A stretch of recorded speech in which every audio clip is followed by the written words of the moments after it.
এই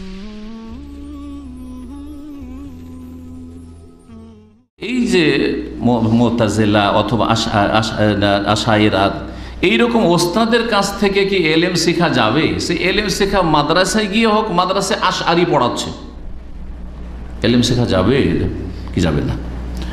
দেখেন, যারা আল আজহারে পড়তে যায়, আজহার বিশ্ববিদ্যালয় তো জানেন না, পৃথিবীর খুব প্রসিদ্ধ বিশ্ববিদ্যালয় মিশরি, আজহারের অধিকাংশ একটা শুধু হাদিস ফ্যাকাল্টিতে কিছু সহি আকীদার আসমা সিফাতের ক্ষেত্রে কিছু ওস্তাদ আছে, প্রফেসর আছে, বাকি সমস্ত কলেজ ফ্যাকাল্টি সবগুলিতে আশআরি, মাতুরিদি, এমনকি রাফেজি, শিয়া প্রফেসর আছে।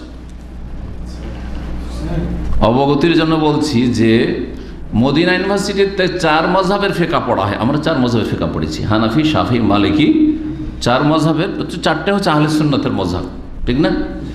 কিন্তু আল আজহার বিশ্ববিদ্যালয়ে মেসরে 5 মাযহাবের ফিকহ পড়া হয়, জানেন? হানাফি, শাফি, মালিকি, হাম্বলি, তার সাথে শিয়া, রাফেজি, ওর নাম দিয়েছে ফিকহে জাফরি, কিন্তু সেটা হচ্ছে রাফেজি শিয়া ফিকহ। যেই ফিকার, যেই দিন হচ্ছে সাহাবায়ে কেরামদেরকে গাল দেওয়া আর তাদেরকে গুমরাহ কাফের বলার ধর্ম, এই হচ্ছে ফিকহ। সেই ফিকহ এটা পড়ানো হয়। আর সেখান থেকে পড়ে এসে আর সেখানকার প্রোডাকশানে এসে সহি আকীদা শিখাবে। কি শিখাবে? কি সহি আকীদা শিখাবে? তার জানে সহি আকীদা শিখাবে? জি।